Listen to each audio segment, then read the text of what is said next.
Okay, hi everyone. So continuing the foundation mastery method, today we'll be talking about some important calculus concepts. So first off, we'll talk about concavity and inflection point. So looking at this graph, this is a graph of a function y equals f of x. And we want to determine the concavity and the interval of concavity for this function. So we notice that the graph is concave up all the way from negative infinity to positive infinity, so just the entire graph. We also see that it's decreasing since it's moving downwards. From this, we can conclude that the derivative f prime of x is also negative, since the slope of the tangents will be negative, as we can see. We also notice that the slope is increasing, meaning it's getting steeper as we move along the graph, which is why the derivative will be increasing.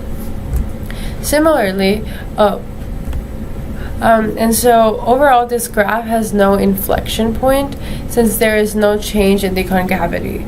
It is concave up throughout the entire graph.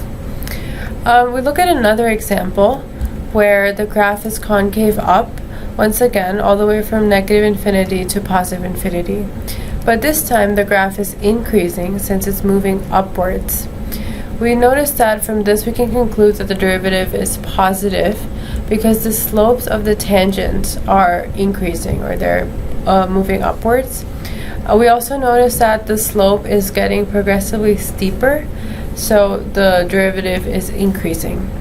And once again, we have no inflection point for this graph since the concavity is the same throughout and does not change at any point. Now let's say you're given a function but you don't have the graph for it. In that case, we can use our calculations to determine concavity and inflection. So let's say we have this equation, y equals 6t e to the power negative 0.2x plus 50. We start by finding the first derivative. For this we use the chain rule, and we multiply e to the negative 0.2x by negative 0.2. And we notice that no matter what the value of x, the derivative will always be negative. Because if we take a closer look, we know that e to the power of anything is always going to be a positive value. And so we look at the constant, and we notice that the constant is negative, so our answer will always be negative. So since the first derivative is negative, this means that our slope is negative, meaning the graph is going downwards. Next, we find the second derivative. We once again apply the chain rule, and this time we notice that no matter what the value of x is, our value will always be positive. And so the second derivative is positive, which indicates that the graph is concave up. We can then use Desmos to plot the graph, and looking at the graph, this confirms our calculations. We notice that the graph is moving downwards, which means the slope is negative. And we also notice that the derivative is positive, which means that the graph is concave upwards. So here we were able to deduce all this information purely from calculations without having the actual graph. Next, we'll find the interval of concavity and inflection points. So let's say you're given a function, y equals x cubed minus 9x squared plus 2x minus 4. We start by finding the first derivative simply using the power rule. We get 3x squared minus 18x plus 2. Then we find the second derivative, once again by applying the power rule, and we're left with 6x minus 18. Now to find the potential inflection point, we will set this equal to 0, and we can factor out the 6, and we get x equals 3. So this, we don't know for sure yet if it's the point of inflection, but this is our candidate. So then we start by doing the number line test. We plot the point on our number line, and we take two test points, one to the left of that point and one to the right. And we then plug the value into our second derivative.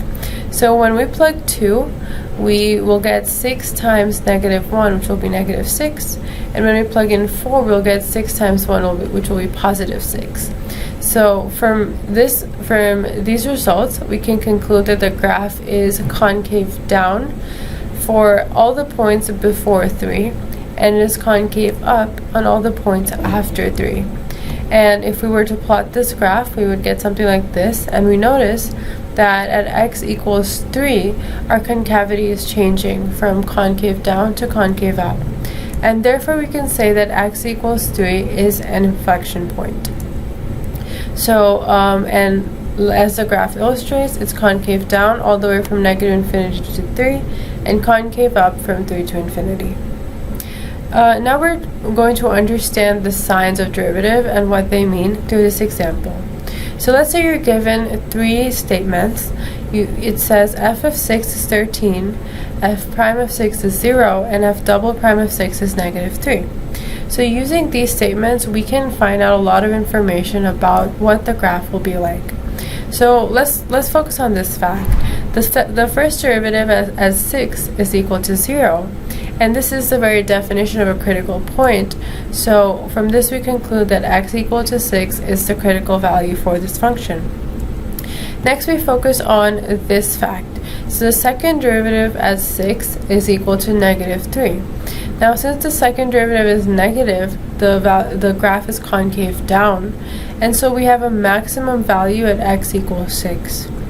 Lastly, we look at this fact, which says that the value of the equation at 6 is 13. And so we're taking the point at which the graph is maximum and plugging it into our original equation. And so we conclude that the maximum point is at 6, 13.